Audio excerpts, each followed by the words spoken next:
Diz assim então: quando chegou o 7º mês, e os israelitas já estavam em suas cidades, o povo se reuniu como um só homem em Jerusalém. Então, Jesua, filho de Josadaque, seus colegas os sacerdotes, e Zorobabel, filho de Sealtiel, e seus companheiros começaram a construir o altar do Deus de Israel, para nele sacrificarem holocaustos, conforme o que está escrito na lei de Moisés, homem de Deus. Apesar do receio que tinham dos povos ao redor, construíram um altar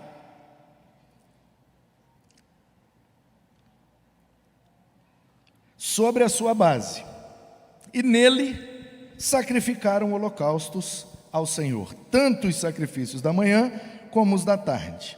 Então, de acordo com o que está escrito, celebraram a festa das cabanas, com um número determinado de holocaustos prescritos para cada dia. Depois disso, apresentaram os holocaustos regulares, os sacrifícios da lua nova e requeridos para todas as festas determinadas pelo Senhor, bem como os que foram trazidos como ofertas voluntárias ao Senhor.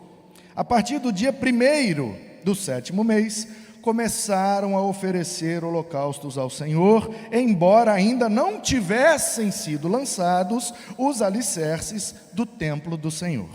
Então, eles deram dinheiro aos pedreiros e os carpinteiros, deram comida, bebida, azeite ao povo de Sidom e de Tiro, para que pelo mar trouxessem do Líbano para Jope toras de cedro, o que tinha sido autorizado por Ciro, rei da Pérsia.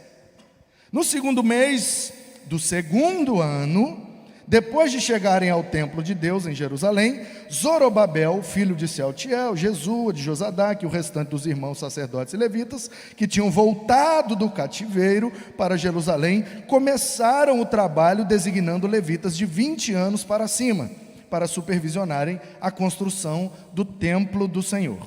Jesua, seus filhos e seus irmãos, Cadmiel e seus filhos, descendentes de Rodavias, os filhos de Henadade e seus filhos e seus irmãos, todos eles levitas, uniram-se para supervisionar os que trabalhavam no templo de Deus. Quando os construtores lançaram os alicerces do templo, os sacerdotes com suas vestes e suas trombetas, levitas, filhos de Asaf, com símbolos, tomaram seus lugares para louvar o Senhor, conforme prescrito por Davi, rei de Israel. Com louvor e ações de graças, cantaram responsivamente ao Senhor. Ele é bom, seu amor a Israel dura para sempre. E todo o povo louvou ao Senhor em alta voz, pois haviam sido lançados os alicerces do templo do Senhor.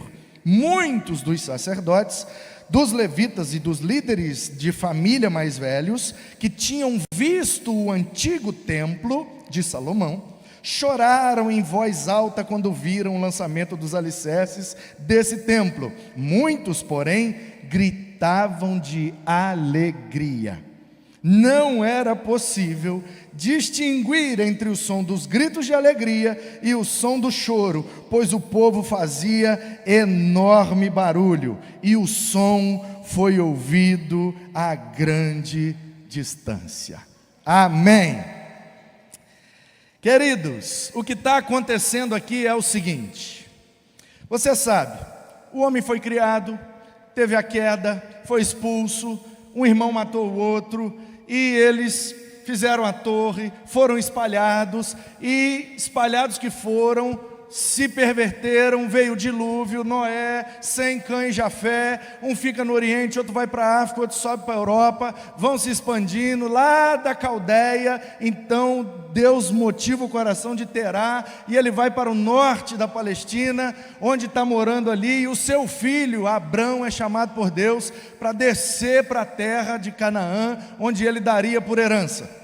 Aí você conhece a história: o Abraão, o Isaac, o Jacó, o José, foi vendido pelos irmãos para o Egito, virou governador, depois levou o pessoal para lá, e eles cresceram muito, e mandaram matar os meninos, e Moisés para o rio, e vai para dentro do palácio, 40 anos, vai para o deserto, 40 anos, e vai libertar o povo, mais 40 anos, aí Moisés morre, Josué assume, tomam posse da terra, dividem em tribos, e começam a ganhar todas as guerras, e os povos que ali moraram foram se afastando, mas de vez em em quando eles tomavam a terra de volta. Quando eles tentavam tomar, Deus levantava um homem para liderar. Eles são chamados de juízes. Expulsa o povo, mantém o povo na terra, até que o povo clama por um rei. E o Samuel, o último dos juízes, fica muito decepcionado, muito triste, coração partido, e vai chorar com o Senhor. O que todos nós deveríamos fazer. Quando estamos tristes, decepcionados, frustrados, o lugar certo de chorar é aos pés do Senhor. Não é na timeline, não é no status, não é no story, é aos pés do... E aí ele falou: Deus, não tem condição, eu estou servindo esse povo, eu sou profeta, eu sou sacerdote, eu sou juiz, faço de tudo, das tripas coração, e esse povo ainda não está satisfeito. E Deus fala: fica tranquilo, Samuel, que não é com você não, o problema deles é comigo. Porque na verdade o rei deles sou eu.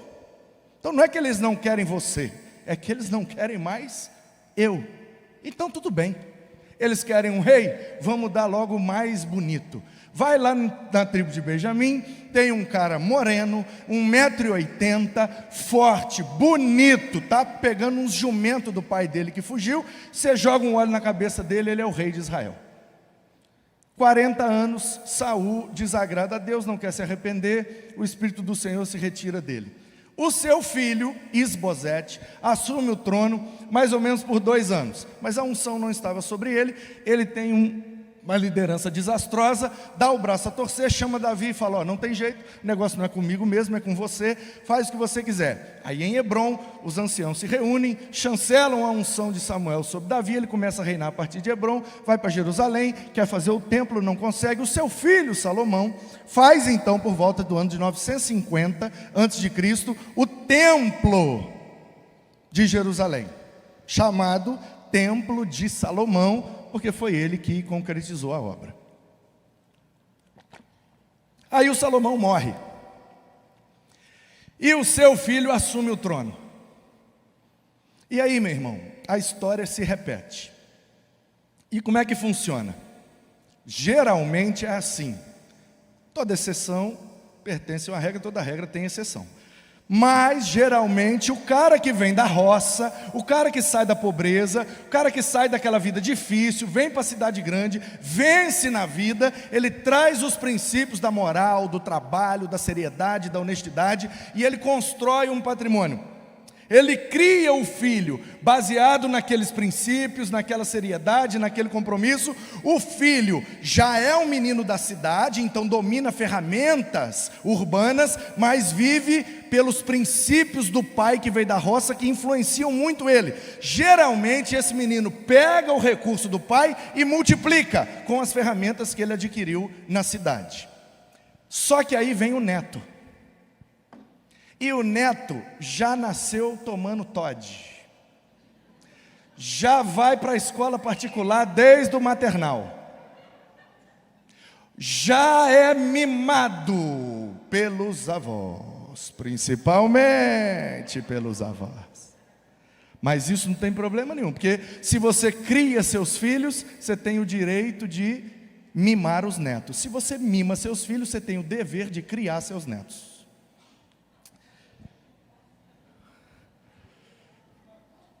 Calma, não precisa se entregar não. Calma, estou só começando. E aí, meus queridos, a história se repetiu. Davi veio da roça, estabeleceu, Salomão pediu sabedoria a Deus, multiplicou o patrimônio. O Roboão, playboy, jovem, andava nas carruagens da Ferrari, ia nas baladas de Jerusalém, filho do rei. Só que aí o pai morre, e agora ele senta no trono, e ele nunca bateu um prego, ele não sabe o que é trabalhar, acordar cedo, nem ter compromisso com nada. Aí sentam ele no trono, agora você é o rei. Ele fica: ai meu Deus, a coroa na cabeça, e agora você decide tudo, meu filho. Aí ele: como assim, gente? É isso mesmo. E aí a fila do dia para as situações que precisam ser resolvidas.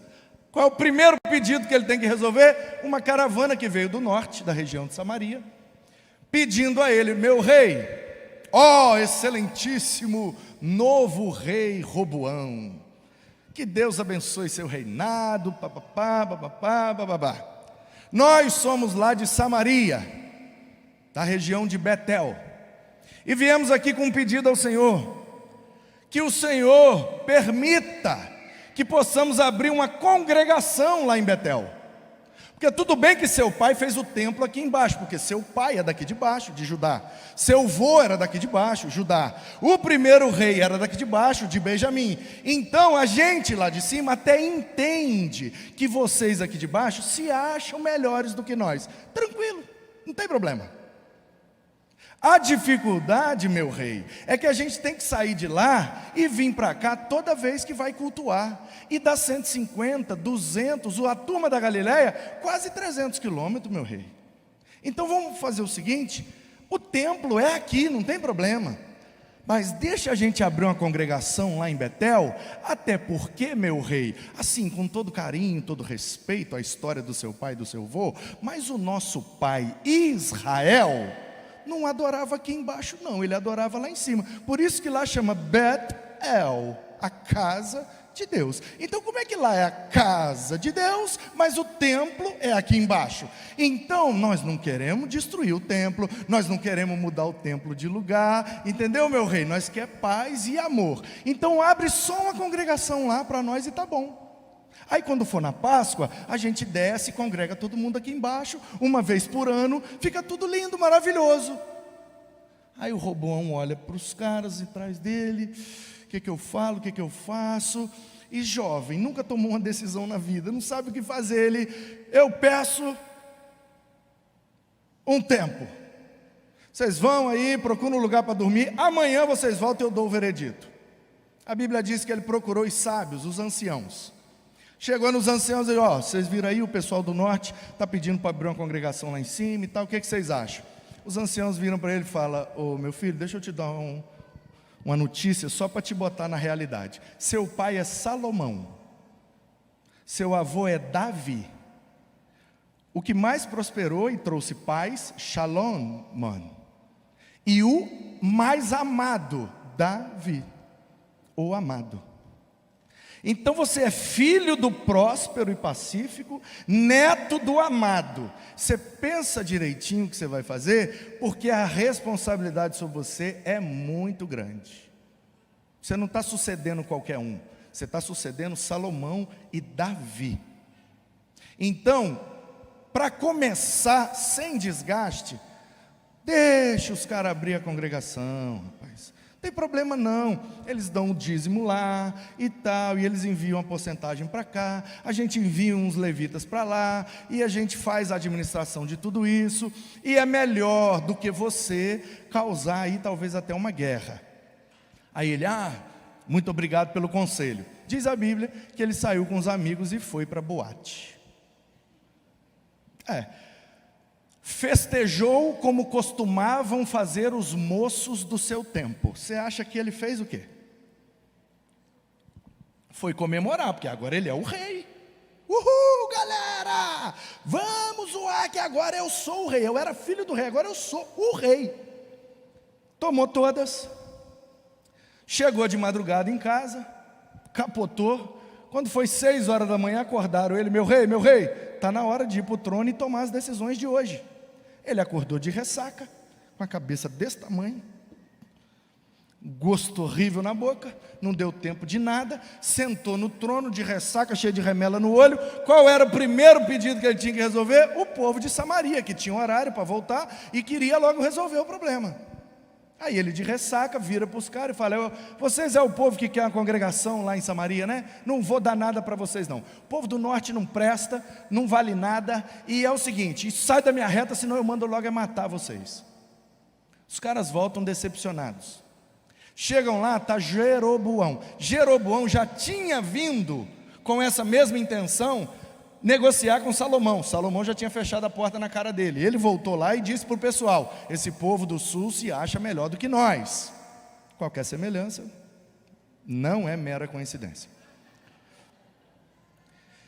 Se nós queremos ter vida boa, nós temos que fazer por nós mesmos, porque esse povo do sul não vai fazer por nós. Aí o povo: não, Jeroboão, que isso? Salomão é um grande rei, pacífico. Não, nós não vamos começar uma guerra no reinado de Salomão. Não, não tem como. Aí a coisa esfriou. Aí o Jeroboão está lá esperando, e o povo voltando, cansado, decepcionado, frustrado. E Jeroboão: e aí?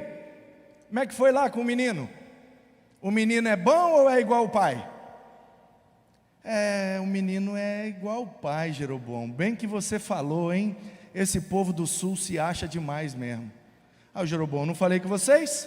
Jeroboão, você está certo. E é o seguinte, Jeroboão, você aceita ser o nosso rei? Aí ele fala: é com vocês mesmo. Então ajoelha aí, tome um óleo na cabeça, tome uma coroa, agora você é o nosso rei. As duas tribos do sul passam a se chamar Judá, capital Jerusalém, e adoram no templo de Salomão. Nós aqui em cima permanecemos Israel, porque o nosso pai Israel adorava aqui em cima. Então nós somos Israel, capital Samaria, e a nossa adoração é em Bet-El, porque lá é a casa de Deus. Uhul! Jeroboão é nosso rei. A nação se divide. Como um povo dividido não prospera, em 722, 200 anos depois desse acontecimento, a Assíria, com Senaqueribe, já vem invadindo, vem lambendo tudo e dispersam e destroem as 10 tribos do norte, e essa nação com a capital de Samaria, e essas tribos desaparecem até hoje. Então, se você conhece qualquer judeu hoje vivo, ou ele é descendente de Judá ou de Benjamim, porque as 10 do norte não tem mais. E aí o pessoal do sul, vendo o que aconteceu com o pessoal do norte, Deus levantou uns profetas para avisar o povo: presta atenção, hein, gente? Isaías, Miqueias, Amós, Oséias, os caras avisando: presta atenção o que aconteceu com o norte. Desobediência, divisão, rebeldia, idolatria. Se a gente for por esse caminho, a Babilônia vai fazer o mesmo com a gente, hein? Só que o povo, como sempre, não ouviu a voz do profeta.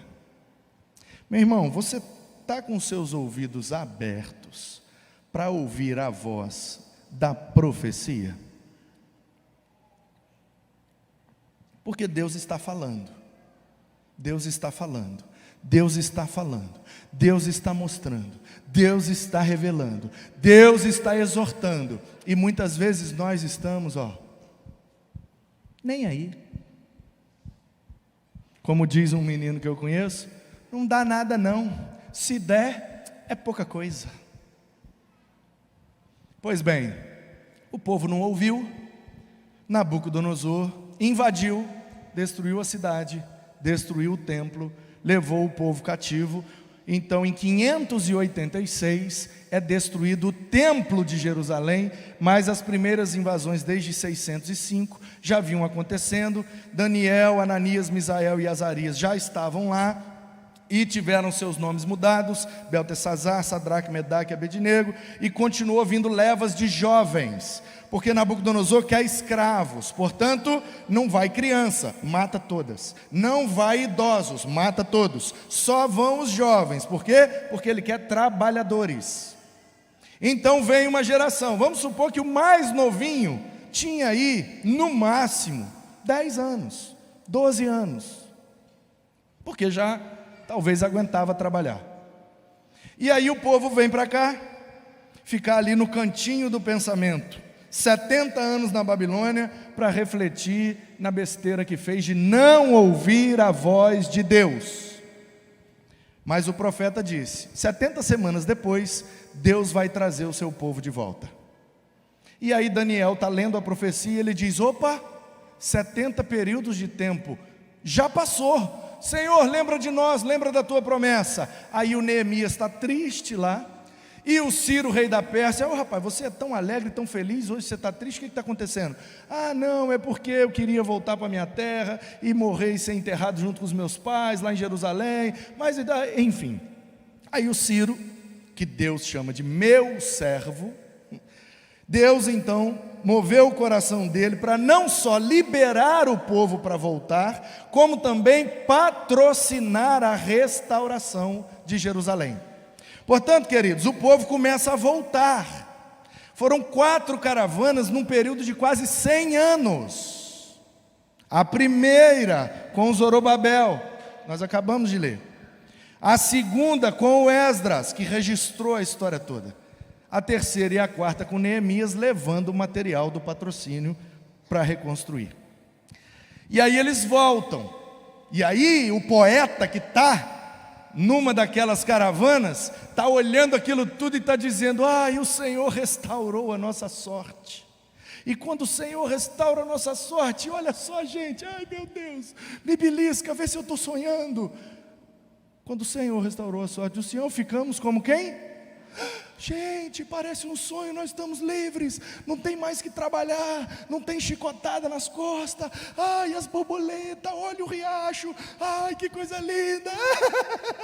Então, a nossa boca se encheu, e a nossa língua, aleluia, aleluia, glória a Deus. E aí eles estão voltando para Jerusalém, eles vão passando e tem vários povos morando ali no caminho.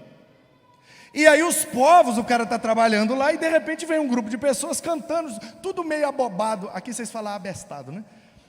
Aleluia! Aí o cara trabalhando olha aquilo e fala: esse povo está doido? Olha que povo doido! Olha como é que eles estão, tudo abestado. Parece que viram um ET. E o povo, aleluia! Aí eles... O que será que esse povo tem? Será que eles beberam? Será que eles estão delirando por causa do sol do deserto? Alguém percebeu e disse assim: eu acho que o que está acontecendo é o seguinte, gente, deve ser que o Deus deles fez alguma coisa muito boa para eles. É o verso aí do Salmo 126. Grandes coisas fez o Senhor por eles. Quem está falando é o pagão, que está observando a bagunça e não está entendendo nada e está dizendo: deve ser que o Deus deles fez coisa boa para eles. Aí o povo começa a ouvir isso e percebe: não é que é mesmo? Com efeito, grandes coisas fez o Senhor por nós, é por isso que estamos alegres, aleluia, louvado seja Deus. Aí chega em Jerusalém. Quando eles chegam lá, qual é o cenário que eles veem? Tudo destruído, tudo queimado, tudo derrubado. Aí eles olham para o céu e dizem assim: restaura, Senhor, a nossa sorte, como as torrentes do Negueb. Porque no meio do caminho entre a Babilônia e Jerusalém, eles passaram pelo deserto do Negueb, provavelmente no verão, onde acontece o fenômeno climático de uma tromba d'água, que cai um monte ao norte do Negueb, e por gravidade corre no meio do deserto, rumo ao mar.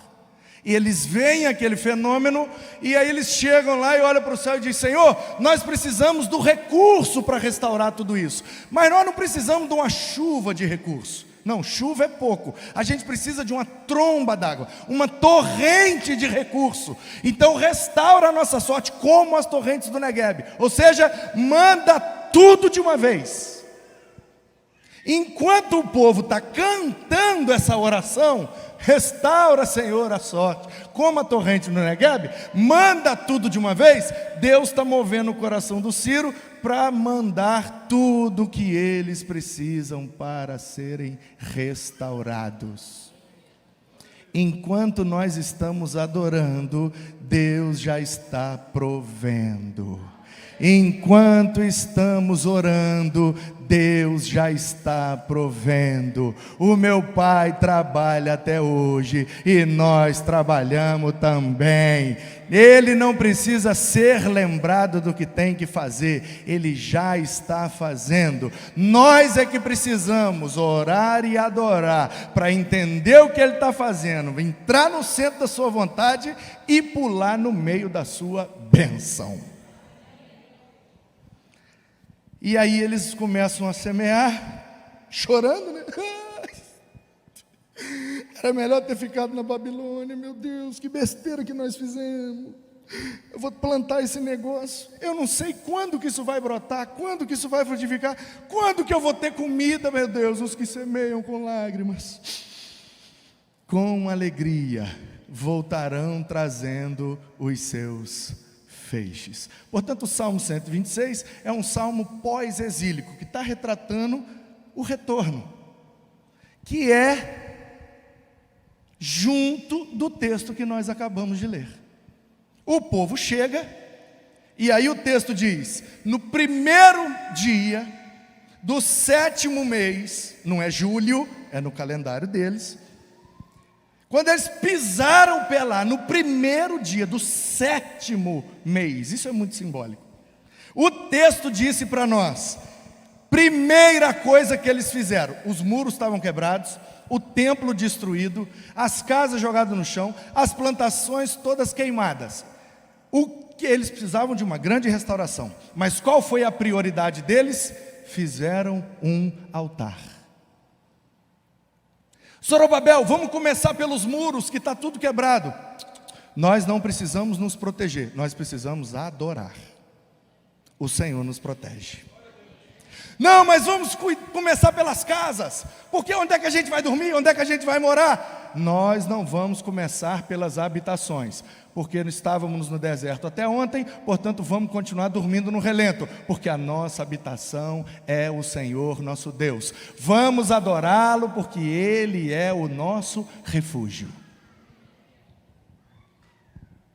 Então, Zorobabel, vamos começar pelas plantações, Zorobabel, vamos plantar logo rápido, porque quanto mais rápido a gente plantar, mais rápido a gente colhe, e daqui a pouco vai vir a fome, a gente vai viver do quê? Não, vamos começar pela adoração, porque enquanto a gente adora, o Jeová Jireh vai providenciando tudo que a gente precisa. Portanto, a prioridade, disse Zorobabel, é o altar. E a gente quer consertar as coisas na nossa vida, mas a gente não quer começar pela prioridade. Eu vou dar um jeito lá no meu serviço, porque é lá que está o problema. O altar é o problema. Porque se o altar estiver fumegando, o serviço a gente tira de letra. Eu vou dar um jeito naquele negócio da minha vida, porque é ali que está o foco, é aquele lugar, é aquele ambiente, são aquelas pessoas que estão estragando minha espiritualidade. O problema não são eles, o problema é o altar, que não está fumegando direito. Porque se o altar estiver fumegando, a gente tira de letra todas as outras coisas. Portanto, queridos, Esdras capítulo 3 só tem uma mensagem para nós: como que aquele povo se restaurou, e estão lá até hoje. Já se passaram 2.516 anos, ok? E eles não saíram mais de lá. Por quê? Porque começaram pela prioridade. A prioridade é o altar. E esse texto nos ensina 7 lições. E eu vou terminar rapidinho.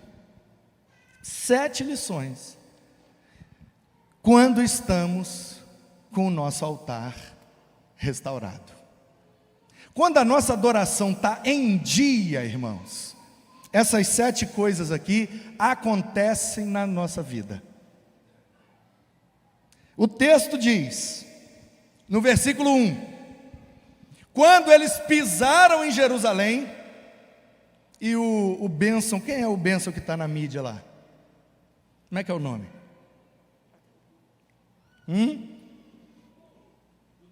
Dudu. Beleza, Dudu? Fica de pé aí, deixa eu ver você.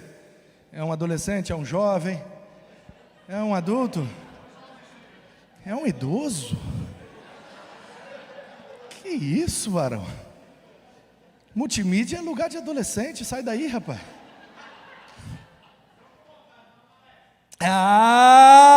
Boa! Cadê os adolescentes, hein? Mas o Dudu, quanto mais você fica aí, aí vai dando o seu rejuvenescimento, entendeu? Cada culto no multimídia você rejuvenesce 1 mês na sua vida. Pode ficar aí que você tem vida longa.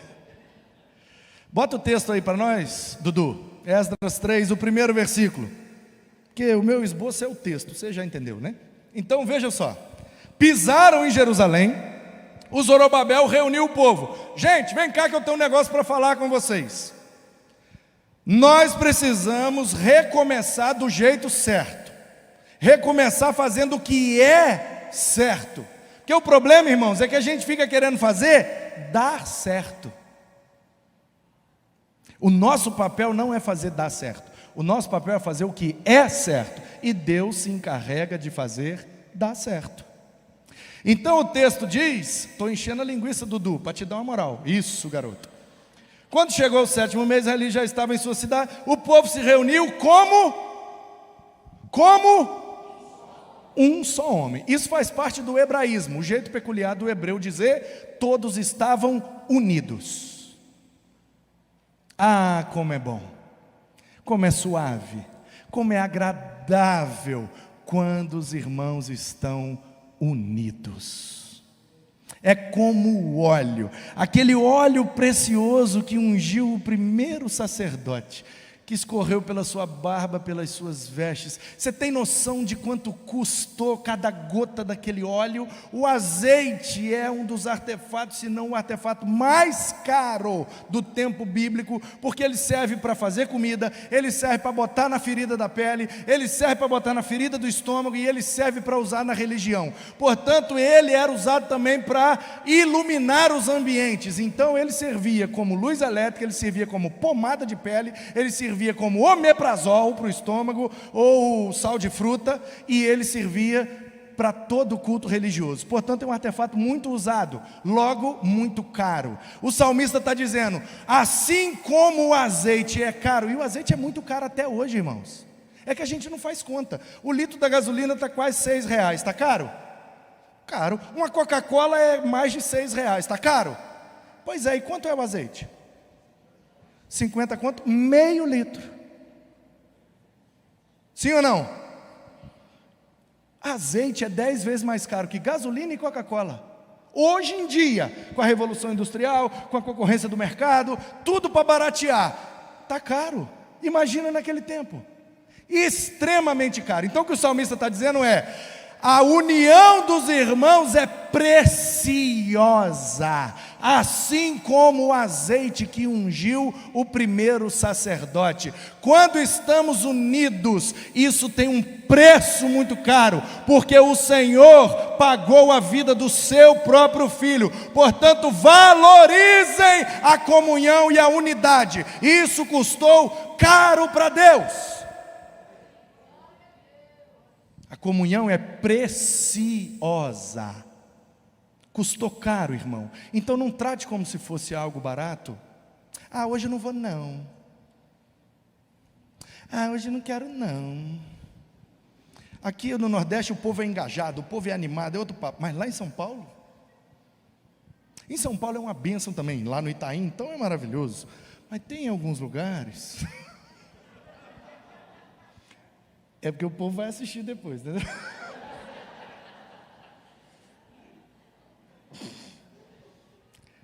Irmãos, tem alguns lugares que o povo troca a comunhão por qualquer bobagem, qualquer bobeira. Ah, estou cansado. Mas se tivesse que trabalhar, você iria? Iria, né? Fazer o quê? Ah, então quer dizer que o seu sustento financeiro é mais importante que dar valor ao preço que Deus pagou pela sua vida? Porque a comunhão é preciosa, meu irmão. Então faz favor de dar valor àquilo que Deus pagou caro para te inserir. O pastor Targino falou comigo que tem uma... Assim, vocês são nordestinos, né? Vocês são de boa. Mas você sabe que tem umas raças de crente diferentes umas das outras. Você sabe ou não?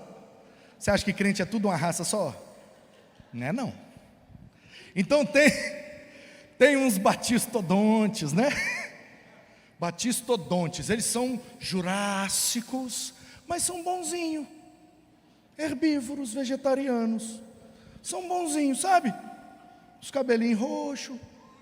Oh, Deus te abençoe, meu filho, firme nas promessas do meu Salvador, aleluia, batistodonte, tudo bem.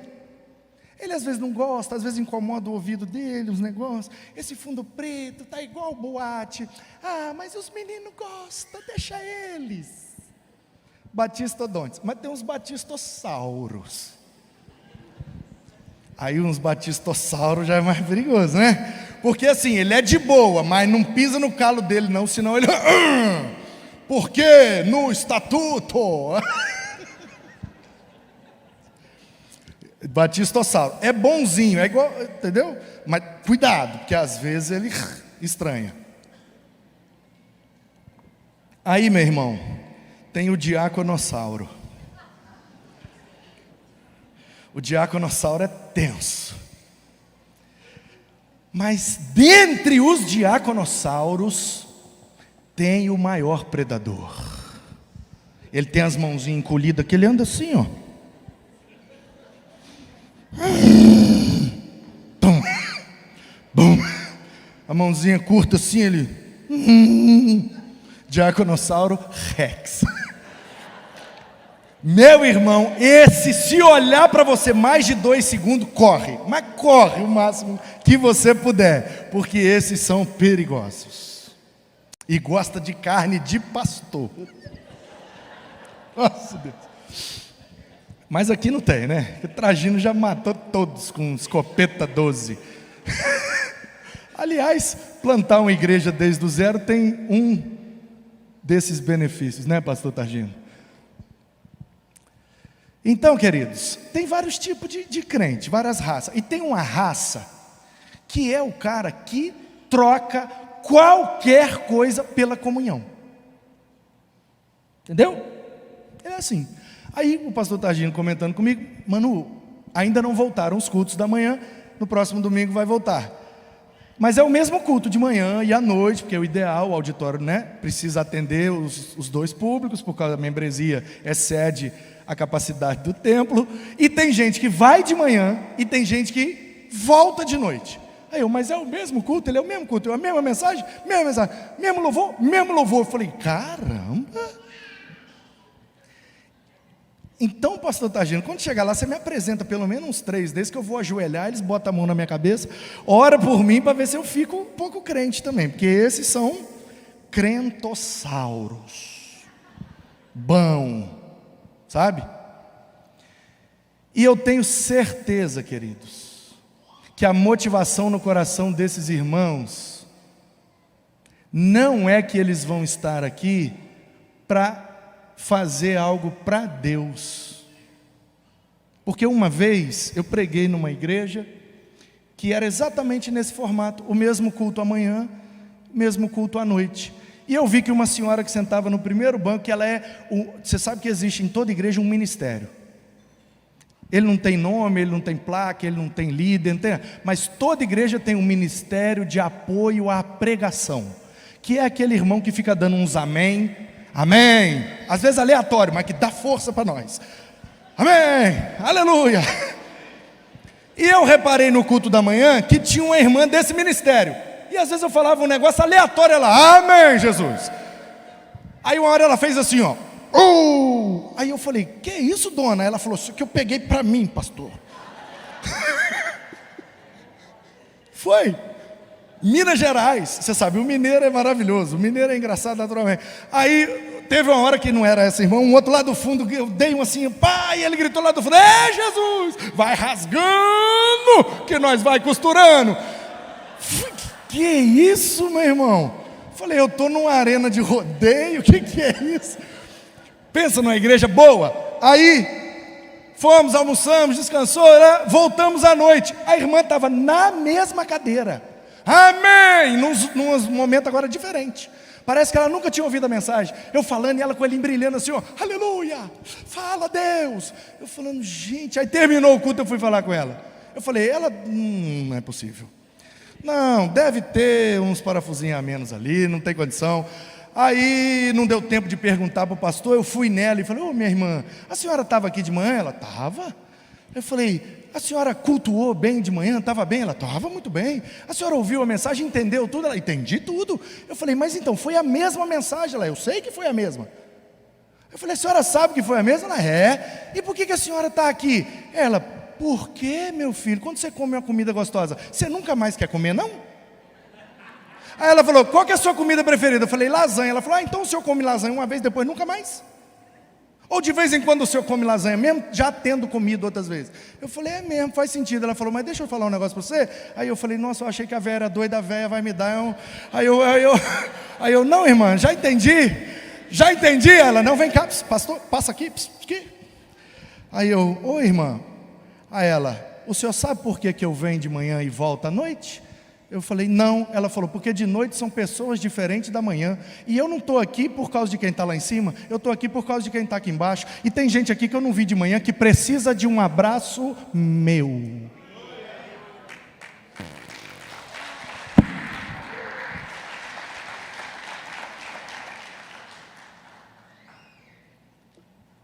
Essa irmã entendeu que quando a adoração está restaurada, nós buscamos comunhão. Não pelo que eu vou receber, mas para o que eu vou entregar para o outro. Segundo lugar, no verso 2. Bora, Dudu. A verdadeira adoração produz sacrifícios, no plural. Porque no singular é o sacrifício de Cristo, que é suficiente para todos. Porém nós, no dia a dia, fazemos alguns pequeníssimos sacrifícios pessoais. Abrimos mão de algumas coisas para manter o altar fumegando. O texto diz, Jesua, filho de Josadaque, e os seus colegas, os sacerdotes, os seus companheiros, começaram a construir o altar para nele sacrificar holocausto. Faz o altar, bota o bicho lá em cima, corta a garganta dele e imola, né? Bota lá, taca o fogo, sobe a fumaça, pronto. Deus recebeu o nosso culto. Aí Paulo, escrevendo aos Romanos no capítulo 12, diz que o nosso culto é racional. Aí ele diz, nós temos razão, a gente pensa e entende o processo de culto. O nosso culto não é irracional, a gente sabe bem o que está fazendo. E aí ele diz, entreguem os vossos corpos como sacrifícios vivos. Por que, Paulo? Como sacrifício vivo? O bicho no Antigo Testamento não era morto? Ele diz, é por isso mesmo. O bicho morto não pode pular do altar, mas nós vivos pulamos direto do altar. Toda vez que eu faço a minha vontade, eu pulei do altar.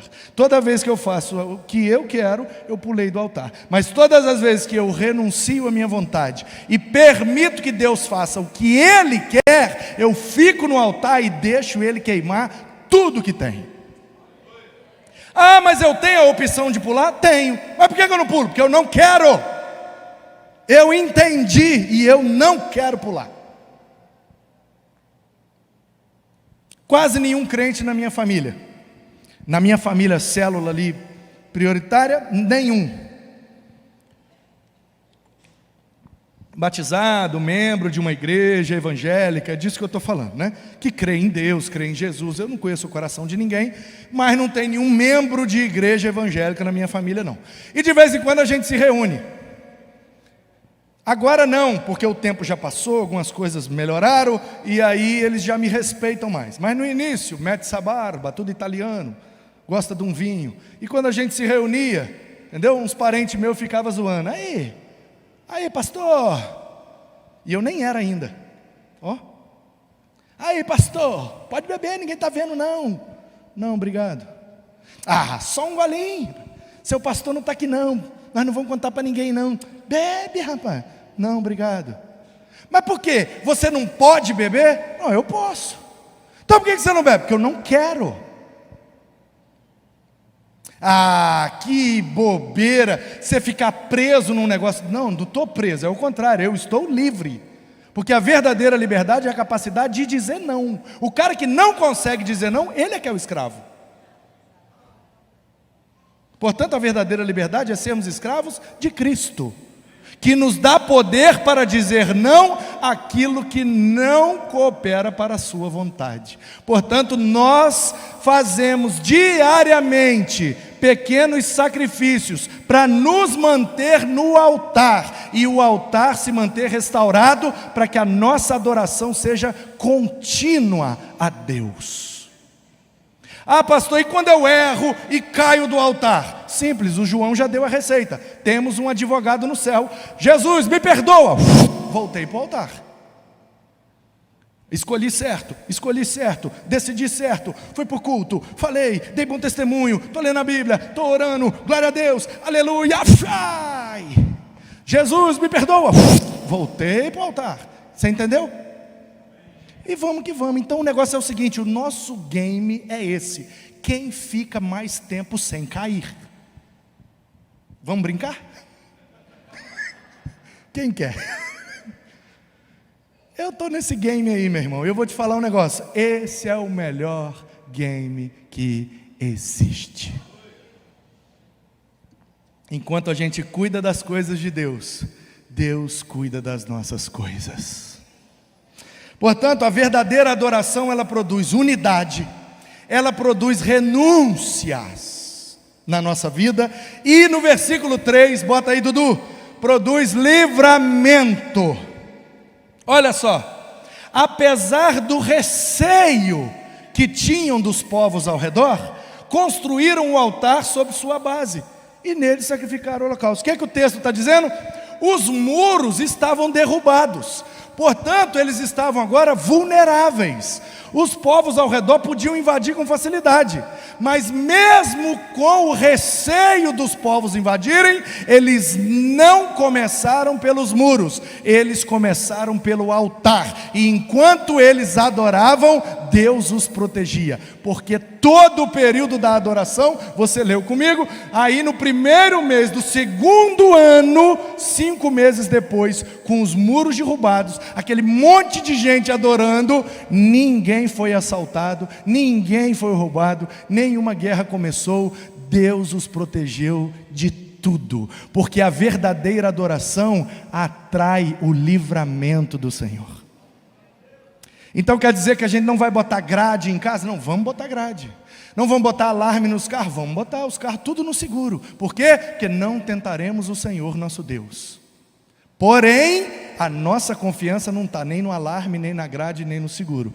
Porque se o Senhor não construir a cidade, o pedreiro trabalhou em vão. Se o Senhor não guarda a cidade, a polícia está trabalhando em vão. Portanto, a gente acredita no trabalho da polícia, mas a nossa confiança última está no Senhor, aquele que nos protege de todo mal.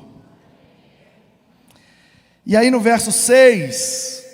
diz que eles então, depois de terem adorado, começaram a fazer os fundamentos, a base. Versículo 6 diz assim, a partir do primeiro dia do 7º mês, começaram a oferecer o holocausto, ainda que não tivesse sido lançado os alicerces do templo.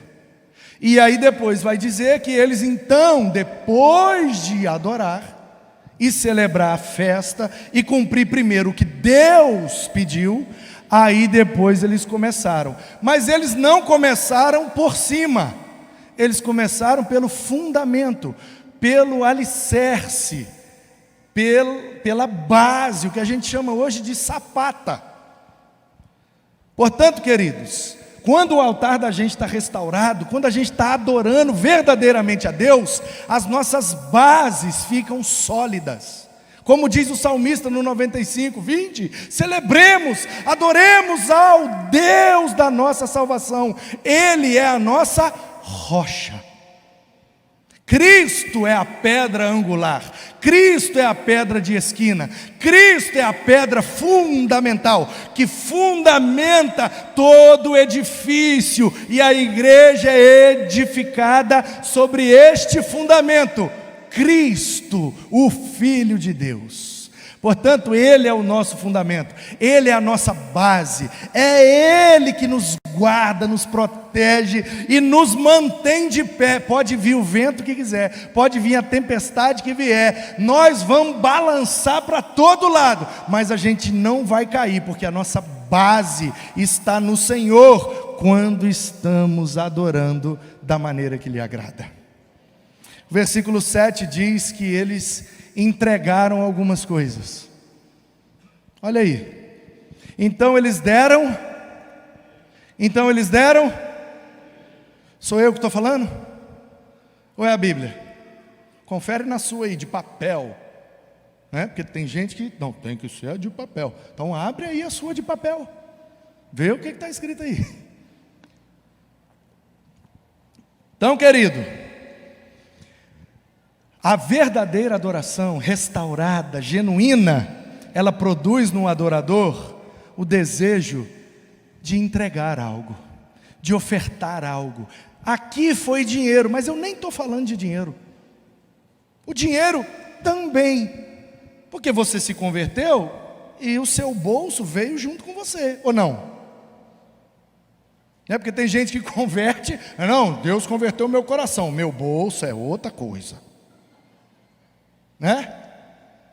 Uma vez um irmão, eu na porta da igreja, despedindo do pessoal, e aí o irmão saindo assim num carro caro, sozinho, no ar-condicionado, aquele carrão, aí eu, ô irmão, peraí só um minuto, e uns idosos assim, ó, saindo andando, aí eu, vem cá, aí trouxe os idosos, falei, ô irmão, tem como dar uma carona aqui para eles?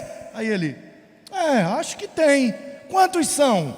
Aí eu falei, são 4, aí ele, não dá não. Eu falei, mas o carro não cabe 5? Ele falou, não, mas aí 5 estraga o amortecedor.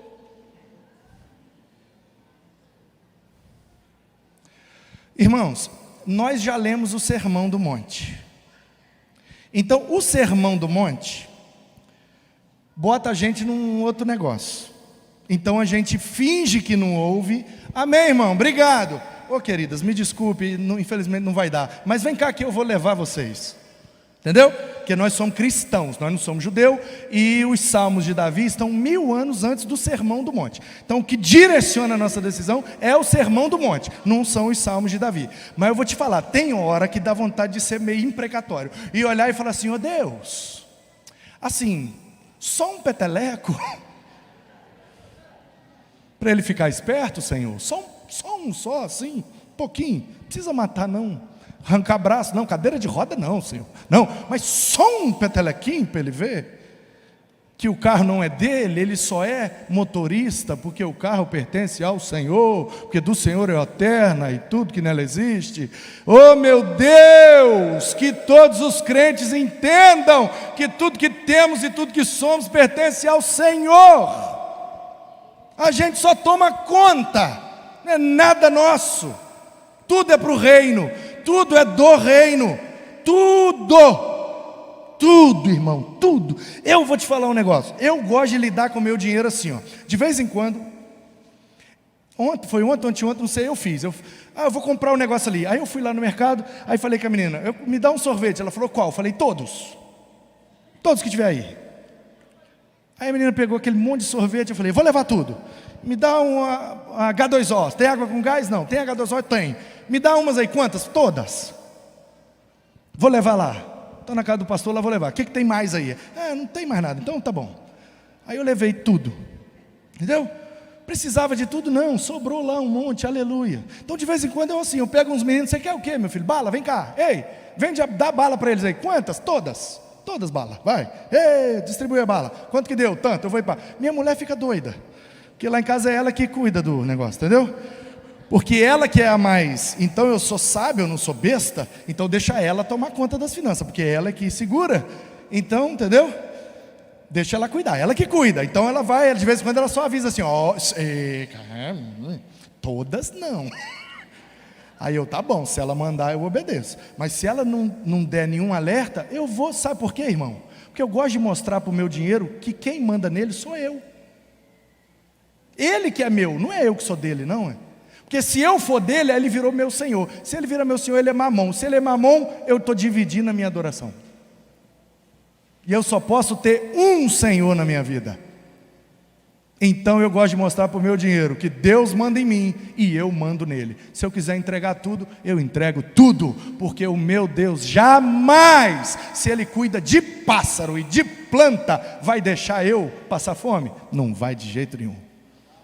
Então, meus irmãos, a gente precisa voltar à essência da mordomia cristã. Precisamos olhar para esses caras. Presta atenção. Pastor, mas eu estou numa fase difícil. Olha isso aqui. Os caras saíram da Babilônia escravos, uma mão na frente e outra atrás, sem nada. Chegaram lá e encontraram a cidade toda destruída. Trabalharam um pouquinho, fizeram um dinheirinho, vai começar o templo. Os caras vêm e entregam o dinheiro todo para o templo. Você quer fase mais difícil que essa?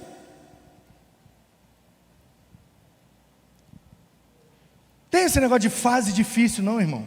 Às vezes, a fase difícil é exatamente porque você não está lidando de maneira saudável e espiritual com o seu dinheiro.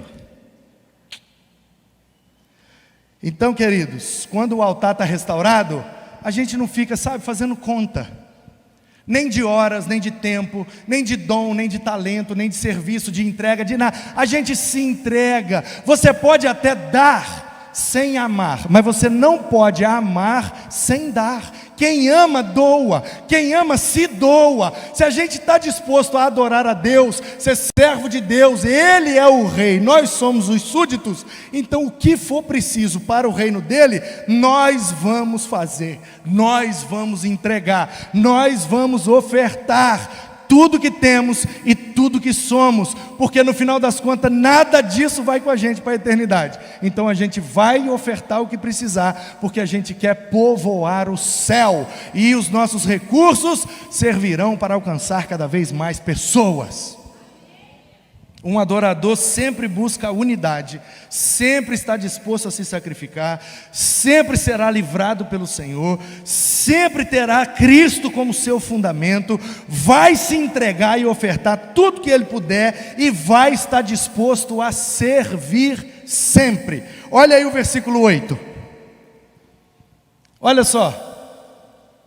No segundo mês do segundo ano, depois de chegarem ao templo, os caras fizeram o quê? Começaram o trabalho, designando levitas de 20 anos para cima, e eles foram trabalhar para restaurar o templo em Jerusalém.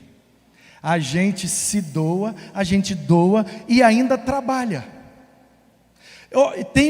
Sabe essa raça que eu falei, o crentossauro? Eu já vi umas irmãs crentossaura, que elas são assim, o ápice desse negócio aqui. Porque elas fazem assim, elas doam o material, do bolso delas, elas doam o material. Olha, toma aí para a cozinha. Aí elas entram na cozinha, aí elas fazem a comida, aí elas botam para vender, aí elas saem da cozinha, compram o negócio, come e vai embora feliz da vida. Isso não faz sentido em lugar nenhum do planeta. Não tem empresa, não tem banda, não tem equipe, não tem, nada no planeta tem esse tipo de entrega.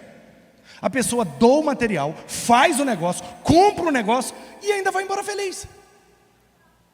Porque, meu irmão, quando o seu altar está restaurado, você se entrega completamente, e isso não produz decepção, nem frustração, nem tristeza, nem cansaço. Isso produz alegria. Bota para nós aí o versículo 12, Dudu. Olha só, o povo, deixa eu recapitular para você, que esse negócio é bonito demais. O povo vê, não, começa de lá, porque Jerusalém é aqui, né? O menino tem 10 anos de idade, presta atenção nisso, e aqui eu encerro. Ele tem 10 anos de idade. Aí os babilônios invadem, matam os pais dele e os irmãos dele mais novos. Só sobrou ele. Quem está comigo? Quem está comigo? Amém. Estou terminando. Terminando mesmo. É porque o texto acabou, você já viu, né? Meu esboço é o texto acaba, eu tenho que parar. Presta atenção nisso, gente, atenção, por favor.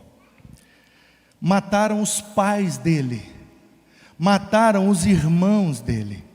Só ele, que já aguentava trabalhar, sobreviveu. Colocaram algemas e puxaram ele numa corda, 1.100 quilômetros, a pé, no deserto, para a Babilônia. Você acha que esse menino chegou aqui como? Ele perdeu a família toda.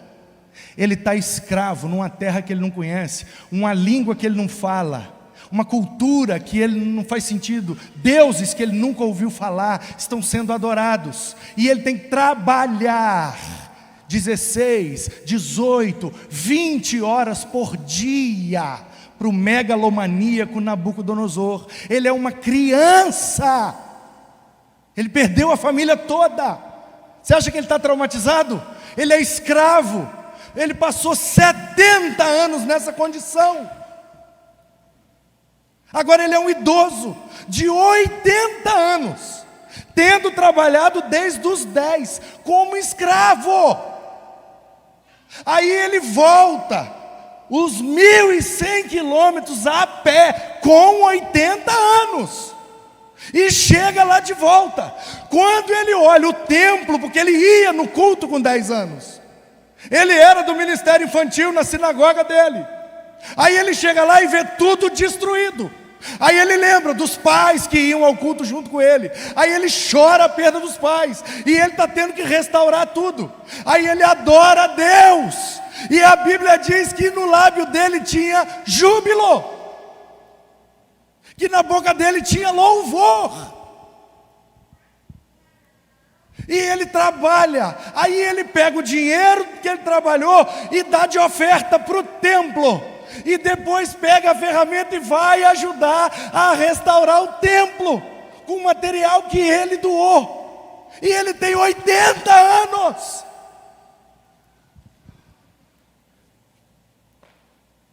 Se isso não te comove, eu não sei mais o que comove você. É um idoso de 80 anos, que trabalhou 70 como escravo, acabou de fazer uma viagem de 1.100 quilômetros a pé pelo deserto. Ele está agora trabalhando de pedreiro para restaurar o templo. E a Bíblia diz que ele estava chorando. E nos olhos humanos a gente olha para ele chorando e diz, pela perspectiva psicológica, ele está chorando porque ele foi traumatizado quando ele era criança. Ele está chorando porque ele perdeu a família toda. Ele está chorando porque ele perdeu a vida dele inteira na escravidão. Ele está chorando porque os pés dele estão cheios de bolha, porque ele voltou a pé pelo deserto. Ele está chorando porque ele teve que trabalhar para se sustentar aos 80 anos de idade. Ele está chorando porque ele pegou todo o dinheiro e doou para a igreja. Ele está chorando porque ele está agora trabalhando de pedreiro para a igreja, sem ganhar nada. Ele está chorando porque ele está no fundo do poço. Aí o Esdras diz: não, ele está chorando de alegria. Meu Deus, olha essa espiritualidade. Depois de tudo, tinha todos os motivos para dizer: minha vida é uma desgraça, blasfemar de Deus, reclamar de tudo e não botar a mão num prego. Eu sou traumatizado. Mas ele está servindo. Enquanto serve, ele chora, mas não é de tristeza. Cada lágrima que cai do olho dele é uma nota musical aos ouvidos de Deus. E a melodia que Deus está ouvindo ali é: obrigado, Senhor, pelo privilégio, mesmo vivendo como eu vivi, mesmo velho como eu estou, mesmo pobre como eu vou morrer, obrigado pelo privilégio de fazer parte do que é precioso, restaurar a adoração em Israel. Meu irmão, você pode ter todos os motivos para não querer nada disso,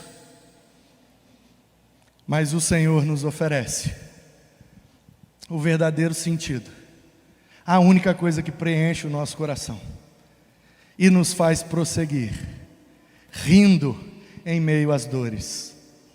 A única coisa que nos mantém é o altar da adoração estar erguido, restaurado, sempre fumegando pelo fogo do Espírito de Deus que habita em nós e intercede por nós com gemidos inexprimíveis. E é através dele que oramos e adoramos, e é através dele que Deus comunica conosco, é através dele que Deus se revela a nós, e ele vai mantendo a sua promessa, porque nada pode nos separar do amor de Deus. nem a morte, nem a vida, nem anjo, nem principado, nem potestade, nem coisa do presente, nem do futuro, nem da altura, nem profundidade, nada pode separar do amor de Deus que está em Cristo Jesus. Portanto, adore, adore, adore, e isso vai te sustentar na caminhada. Que Ele te abençoe, que Ele te guarde, em nome dEle, para a glória dEle. Amém.